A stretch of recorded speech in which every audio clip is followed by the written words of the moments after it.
Afternoon, everybody. Must admit that was a presentation which played that music. I was going to go to sleep there. I quite like that. Okay, very different. So, always like to know my audience. I guess I've got a mixture of industry people, suppliers, clients, consultants. Is that a fair summary? Characterises? Right, okay. Okay, I'm going to talk about rolling stock. I'm going to focus a lot on the present because I think from the present you need to understand where you need to go in the future, and I'll finish with what I think is the vision for the next generation of rolling stock. Although, as you'll be painfully aware, all that is still very subject to funding settlements that we've yet to achieve, which is why the present is so important. So I'm going to cover kind of the context, the background of what we're doing, why we're doing it. How many of you heard me talk yesterday, by the way? I don't want to just repeat everything. It's a fair few. Okay, about a third. All right. I'll try not to do that too much. I'm going to talk about our big problem at the moment, reliability, because I think it's very instructive you understand that, because that informs the future fundamentally. And I will not pull my punches. So, with apologies to those who heard this yesterday, but two-thirds of you didn't, the context for everything we're doing on the underground is in two bits. One is we've got this massive demand, and you can see it's rising. It's had a few dips, recession in the 80s, 90s, 7-7, but the trend is inexorably upwards, and we anticipate London will grow by at least another 1 million people by the next decade, so we've just got to cope with that demand. And it's very expensive to build new lines underground. We do it typically once every 15, 20 years. So Crossrail is the current one, but it's incredibly expensive to tunnel through London. Disruptive, so that's why getting the most out of the existing capacity, installed capacity, is very important. And our train fleet is very old, bringing it back to rolling stock. We have modernised some in the 90s. We're now going through another modernisation. Some of our fleet is the oldest in Europe. A stock, C stock, D stock, Met, Circle, District, in that order. So we've got an upgrade programme, which is hugely ambitious. When I first started talking about this, when I joined the Underground in 2005-06, this was still very much in the future, but we are actually right in the middle of this now. Jubilee practically finished, just launched a 30 TPH timetable, massive, massive achievement. Complexity, Victoria Line, middle of it, very close to delivering a 30 TPH timetable next month, etc. That's the Subsurface Railway, which I'm going to talk about in a minute. And as well as all that, we have to do all the stations, because you don't push all these extra people into the pipe without having to have a massive upgrade programme on the stations. So some of you will have seen Tottenham Court Road, Bond Street, the ones we're doing with Crossrail, and Paddington. Then there's Victoria Station upgrade. Victoria's the busiest station in London. That's that massive set of arteries coming from south of the river, all converging into those couple of stairs, then down to Victoria Line and District and Circle. So there's a huge programme of upgrades. And then, of course, what I'm going to talk about at the end is the next generation after this, which is essentially the PIC, the Bakerloo, and the Central. The Central's interesting in rolling stock terms. We expect this to last 40 years. We're going to have to renew it after around 30 years. So talk about that. So capacity, both on the line upgrades and the stations.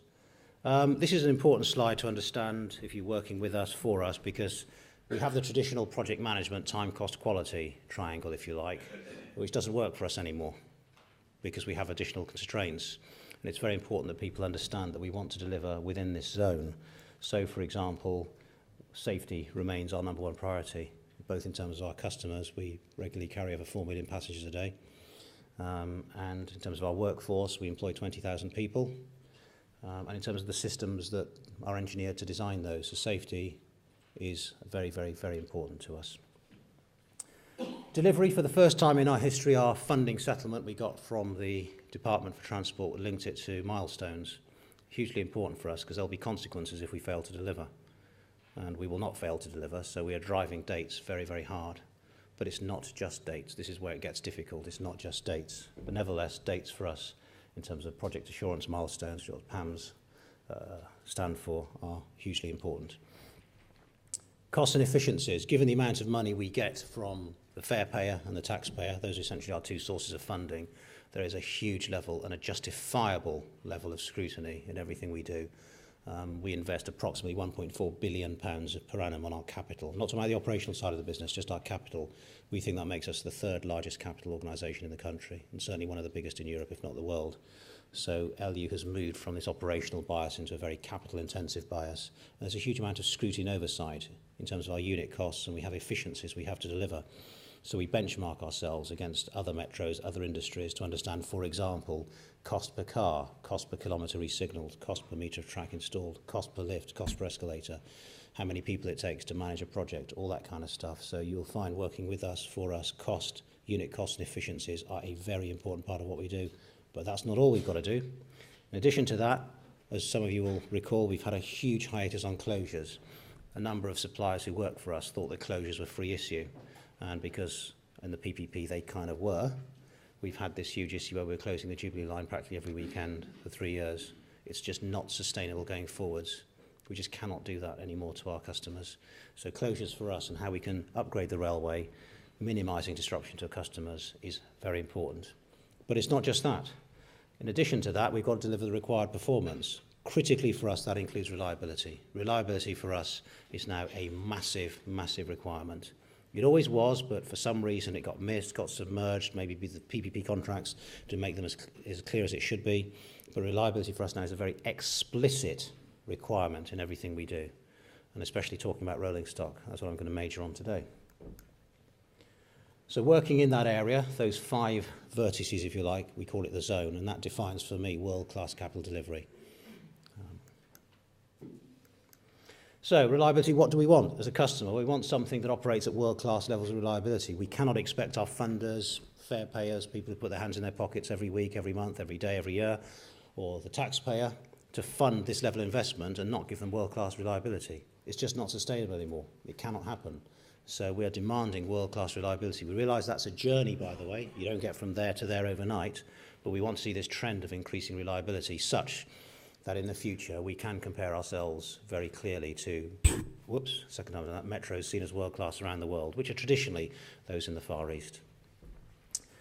We want to be able to present timely and simple messages to our operators, the people who attend the trains, who drive the trains, and our maintainers. Far too long, the messages presented, the information presented to the people who use the kit is a mixture of gobbledygook and technobabble. It is absolutely no use at all when you're stuck in a tunnel with 1,200 people behind you to have the kinds of messages I often see portrayed on screens. And yet you ask it and they tell you all the human factors experts, all the people who've been looking at this stuff for the last 5 years. Yet in a failure, what you want as an operator or a maintainer is simple, clear language. Preferably something that says press Control-Alt-Delete and start again. But we don't get that. What we get is this technobabble. So clear, simple messages, especially at times of crisis when people are stressed and every second counts, is very important to us. We want something that when things do happen, and with the best within the world, even the world-class metros, things do happen, it recovers from perturbations very quickly.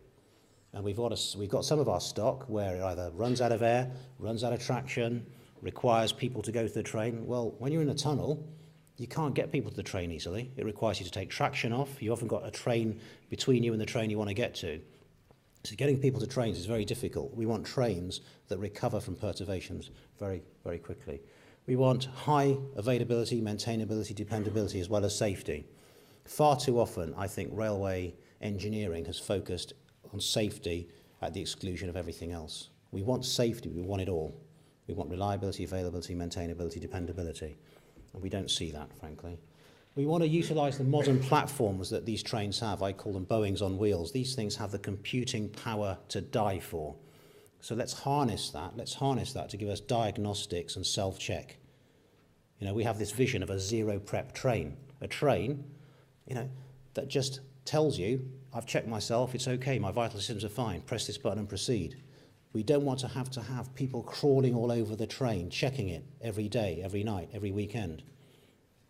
That's what we want, and we will get it. So if you go to other industries, the nuclear industry, safety critical industry. When you start up a nuclear power plant, you just press a button. Within 30 seconds, it's done its diagnostics. If they can do it, why can't we? That's my challenge. I want to exploit remote telemetry. like the aircraft industry. If an aircraft is in the sky, it's constantly checking itself and transmitting information to the ground so that when it lands, the maintainers come out with a bit of kit that needs changing because they've also duplicated and triplicated it, plug and play, off it goes. That is smart, clever stuff. Why can't we do it? We demand it, we want it. And critically, I want all this, but it's got to be affordable and optimal across the whole of life. Now that means we will be absolutely up for looking at first cost versus maintenance cost. I don't want the cheapest first cost at all. We'd rather pay more up front, but have a very optimal whole of life. So we're up for that discussion. We're up for that discussion, absolutely. But it's got to be whole of life, and it's got to be affordable, because the cost pressures on us are going to keep coming and keep coming.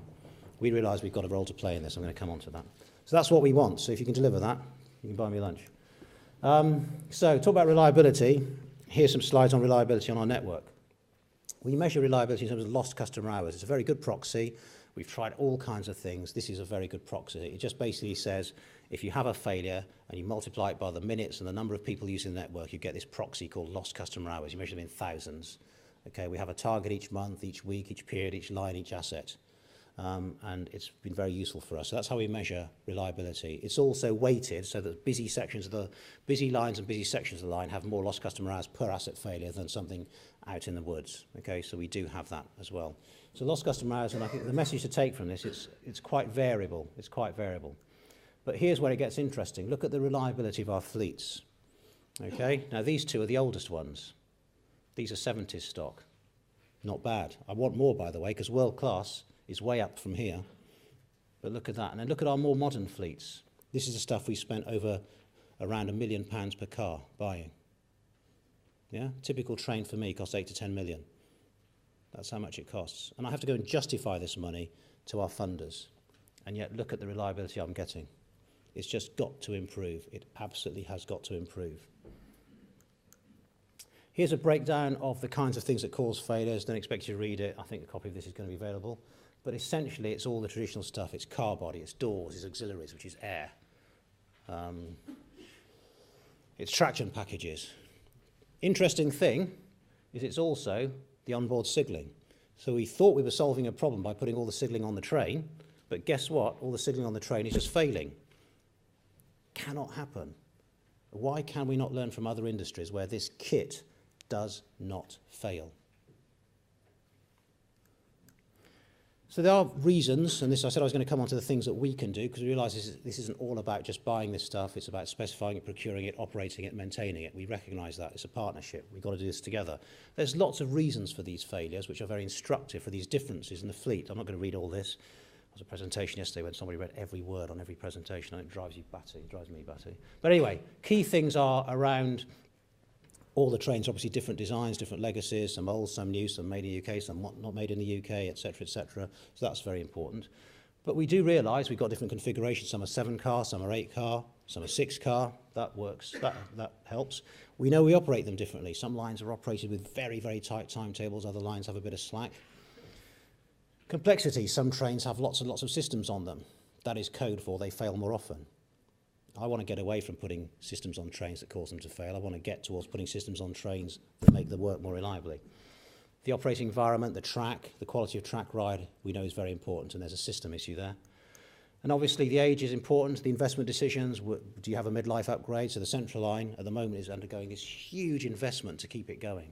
We skim the motors, we have midlife refurbs, spending millions on those trains. They're barely 20 years old. Can we stable the trains? Can we take them to bed in the middle of the day when we run off-peak service? Do we have enough available that we can take them out if we get a failure? And as I said, the timetable operated. So we realise there are macro factors that are outside the control of any one supplier. We recognise that. That's why working with the suppliers in partnership, we'll understand these issues more and their impact on rolling stock. Going to spend a bit of time, I don't want to go over my slots, talking about specific experience on 2 of the line upgrades, the Victoria line especially, and the Subsurface line. There's what we call the graph of the Victoria line. So when we brought in the new stock, we set a trajectory, which is this mauve line. And basically that said, as you withdraw the old stock and put in the new stock, the reliability has to keep pace. And we had a very rocky introduction, and especially around there last year, but it's really climbed up It's been a heroic struggle and one I wouldn't want to go through again or put the team through again. By the team, I mean everybody, including suppliers. And I think there's a lot of lessons to learn from here. But the good news is we are now knocking the lights out of performance, absolutely knocking the lights out of performance. We think this fleet has the potential to be truly world-class. And it's a target we've set ourselves with our supply chain. We think we're going to get there. But at the moment, the 28-day average, don't forget this is with the signalling on. With the signalling on, it's above 30,000, which is unheard of in Elio. Quite standard elsewhere, but unheard of. And the train itself is operating at over 60,000. That's the kind of performance we want. We don't want to stop there for the next generation. We want to surpass that. But it's instructive to learn the lessons from that. So one of the lessons is if you're going to put signalling and kit on a train, it's got to be very reliable. You don't need RAMS experts and mathematicians to tell you that. It's remarkable how often you get a train and you put a bit of kit on it and everybody says, oh, we didn't realise that was going to fail. Well, it does. So the first message is if you're going to put kit on a train, it's got to be super reliable. And this is the train board signalling in terms of its mean time between failures, and to get a distance between failures, you multiply these numbers by 30. So sort of it's now operating very, very well, over 90,000 MDBF. And you can see there, oops, this battery's died. But you can see here that we're now in a very, very, very good zone. But again, it was very rocky to start with. There are lots of lessons to be learnt there. One of them is we had to rewrite the software using aerospace techniques. And the difference with aerospace and rail is very interesting, because we said to them after they did it and it was so good, what was the big difference? They said, well, in railways you have a very strong safety culture, which of course is laudable, but you tend not to think too much about other stuff. So all the requirements were very safety orientated. In the aerospace industry, lots of things cause an aircraft to fall out of the sky.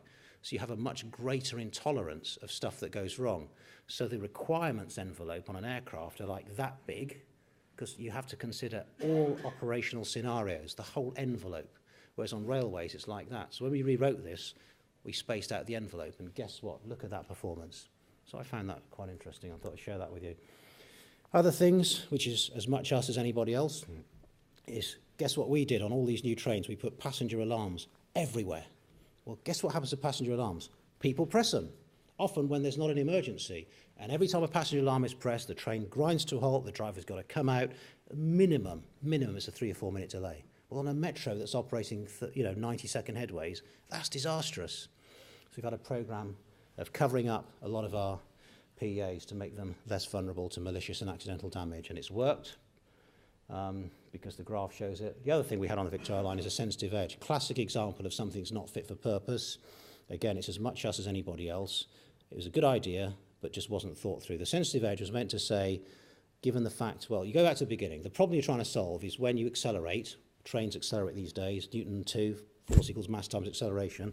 Your trains accelerate, A is big, and the mass of the door is big, because it's quite a wide door. The force is therefore big, so the doors tend to open against the spring. If the doors open on a train that's moving, it puts the anchors on, so it's an unreliability thing. So people thought the solution was to lock the doors, to make them hard against each other that couldn't open. Great idea. Then they said, but the risk that then has is it could drag somebody and they couldn't pull themselves free. So we had this detector essentially put on the door edges, which detected if it was dragging something, detected lateral force. The downside of that is it hasn't detected not a single dragging, but it has detected literally hundreds of thousands of people getting their rucksacks, scarves, gloves, coats caught in the doors and doing that. And every time that happened, the train ground to a halt. So we've had this huge retrofit program, which we're pretty much through, but has been hugely painful and taken years off everybody's life of making those work. And it's just a good example of how you need to think about the environment. One thing about a metro is you move masses of people who are impatient, who are crowded and want to close up together, and anything you put on the trains have to recognise that people will get stuck, will get caught in the way. There's the graph of how the sensitive edge numbers have come down. So you can see we had some really nasty spikes. And there's the graph of how the impact of the passenger emergency alarms has come down. So I was going to talk about subsurface railway briefly, given the time. It's the biggest signalling contract in the world, and at the time it was let, it was the biggest rolling stock contract in the world. It's comparable to Crossrail in terms of its train systems requirement, probably even bigger. Well over a 4 billion procurement, and is 40% of our network. It's these 4 lines, basically, the Met line, the Circle, the Hammersmith and City, and the district with its 2 branches south of the river. So big upgrade. Critically, it has these nasty junctions which constrain it. So what we're doing is we can't rebuild the junctions. I'd love to, but it'd be hugely expensive and disruptive. So what we're trying to do is use train control to get the throughput into the junctions, because they're all compromised by limited overlaps and clearances, etc. So there's the scope. I'm not going to read all that. The key thing for trains, 191 trains, roughly speaking 1,500 cars, 8 car and 7 stock configuration, 8 on the Met, 7 on the rest. And here's the interesting thing. The trains give us an uplift in capacity of, roughly speaking, just under 30%. The next uplift, because you can only get so many trains into the pipe unless you do a train control, look at that uplift we get with a train control system. So one of the big messages today is trains alone are not the answer. We need trains and the system. And what I said yesterday is it's still far too difficult, it seems, for the supply industry to work. They need trains and train control. The two sides, even in the same company, tend not to talk to each other. They have different mindsets. We need to bring it together. That's one of the big messages. Lots of successes to date. I'll let you read through all that in the presentation, but it's well underway to program. Key thing here is we've got the S8s, the 8-car configuration. By the time the Olympics come, we should have the vast majority of the Met line with the new S8 trains. They're air-conditioned, which our customers love. They're through gangway. They're a very, very nice train, actually. And the other key thing is before, where is it here? We hope to have a preview service of the 7-car train running around the top end of the H&C. So there might be 1 or 2 before the Olympics. That's what we're trying to do. So in terms of the future, what do we want? Well, standardization is a big issue for us. Somebody asked me yesterday what the vision was. I said, well, I'll try to make it safe, but it didn't work. In 50 years' time, if I was looking under the ground, I'd like to see 2 types of train, maybe a big one for the subsurface railway and a standardized deep tube one. Because what we've learned from other industries is where you drive cost, where you drive efficiency is if you standardize. And because of the history of the underground and the fact they're all privately or independently operated railways that came together in the sort of last 100 years or so, we have got a lot of bespoking. So we need to try and pull that together. The subsurface railway is the first big step in that. For the first time, we're going to have 1 standardized train on 4 lines with 1 common front end, so you can interchange crews, 1 set of systems, 1 signalling system, 1 integrated signal box. So that's a big step forward in standardization. So the next generation of trains, remember I talk about the Bakerloo, the Piccadilly, potentially the Central, will be of a standardized deep tube stock, and we want a lot from that. Critically, we want all those things I mentioned. We want a very high reliability. We want customer comfort. We want to air condition it, because we think in 10 years' time, whenever this train starts arriving in anger, it will no longer be sustainable to say to our customers it's all too difficult. We need to find the answers to air cooling. We've got some early work going with supply chain on that. It needs to be much lighter so that we can create the energy budget to dump the heat. It's basically as simple as that. And it needs to be through gangway, because the research and everything tells us that's how we get capacity and comfort and good ambience for our customers. And it's going to, as I said, be on those 3 lines potentially. But it's not just about the trains. We realise this has to be part of a bigger operational paradigm. We realise we will need to look at the way we operate and maintain these fleets. And again, working in partnership with the supply chain, we'll be saying, what are your ideas about how we could do that? We recognise we don't have the monopoly of that. We're going to be working with benchmarking groups, especially Comet, that we're a very proud member of, to look at how other railways do this. So we're very up for changing the way we work. And in fact, the big message from the Subsurface programme so far is we have said, and we are committed to changing the way we work, changing our rule book, changing our processes to suit other technologies. So this doesn't have to be a made in London, a made in LU example. It has to be something that's fit for purpose. We're very, very open to ideas from elsewhere. So the summary, as far as I can, is essentially, and I think this is a worldwide issue from what I can see, and I keep saying to people, we're in a growth industry, which is a great place to be at this height of this sort of worst recession in about 70 years. But metros and railways are experiencing a renaissance. Every city I go to has a metro under construction or being expanded. They are seen as the lifeblood of cities, and demand growth and asset renewal are the 2 drivers for the upgrade programme. When you've got to renew assets, you might as well renew them with greater capacity. Reliability is a must. You've got to improve. I've talked about that, and I think it's got to come from a systems approach. It's not just the trains, it's not just the signalling, it's not just the power, it's not just the assets. It's a system approach, and that means we've got to work in partnership, the client organisations, with the supply industry. I think it starts unambiguously with requirements and design. What we've seen on the Victoria line, it's been a heroic struggle, and we've achieved it. But we just don't want to put ourselves through that and our customers. It's been far too difficult because we layered on requirements afterwards. We laid on change. We laid on experience. Let's all be smart and get this right up front with requirements that work and design. And I think the other thing I would say about the rolling stock industry, from what I can see, is it's a worldwide supply chain, quite fragmented. Well, guess what? If you do that, you don't have to have control over your supply chain. You've got to have absolutely rigorous quality. There's nothing wrong in having an extended arm supply chain. Most industries do it. But you absolutely have to have tight control over quality and integration. And in fact, the more you fragment, the more your quality management and integration expertise needs to increase. I have to say I've not always seen that. I think you need early involvement with the operator and maintainer. We run integrated teams which have embedded, very fortunately for us, we've got over 100. I mean, just think about that. We've got over 100 operational staff working for the capital programs team. So my operational colleagues and I, Howard, I think, is in the audience somewhere. Yeah, we work very closely on this. We have over 100 operators embedded in our teams, and that's been reviewed as and identified as world-class practice. That's essential because that's how you get this system designed properly, the requirements up front, and how you get it handed over and operated so well. Migration is a big issue. Some of these upgrades last longer than World War II. Yeah? So it's not a snapshot, and you've got to think in that 8-10 years, what's the impact of this bringing in this new set of kit going to be on the performance of the railway? So a project's not a 5-minute job anymore. These things last a long time. So the migration strategy is fundamental in the requirements, you know, and that's things like minimal closures. How are you going to do it without totally destroying the reliability? How are you going to train the people? Where are you going to do your test running, etc.? Fundamental. It can't be layered on. And I think as we move more kit onto trains, you've got to create the reliability budget on trains. What you saw the Vic line, the train has had to really climb up to a high level so that it can cope with all the equipment on it. Now that equipment is at high level, guess what? Both of them are going to go world class. But that wasn't the starting point of the design.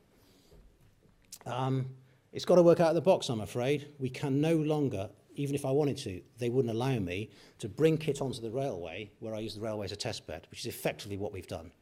It's highly unfortunate that that's the image we give of this industry, that we say to our customers, our stakeholders, our funders, give us the railway, we'll just bomb reliability for 5 or 6 years while we fix it. We just can't do that anymore. We've got to find a way between us of getting this stuff, when it does come in anger, it works seamlessly. We don't expect aircraft to fall out of the sky when we fly them. We don't expect cars to crash. Why should we expect anything less of these railway systems, given we're spending £1.4 billion a year of taxpayer and fare payer money? It's just not a message I can sell anymore, so we've got to change. And finally, it's all about leadership. It's all about leadership. It's about leadership in the client organisation. It's about leadership in the supply chain. We don't have this sort of master-servant thing anymore. It's about equal partnership. And I've often said I want the best people actually to be in my supply chain, because that's where all the solutions and the answers are. Anyway, said I was going to be frank. Hope I'm not too frank. There you are. Thanks for listening.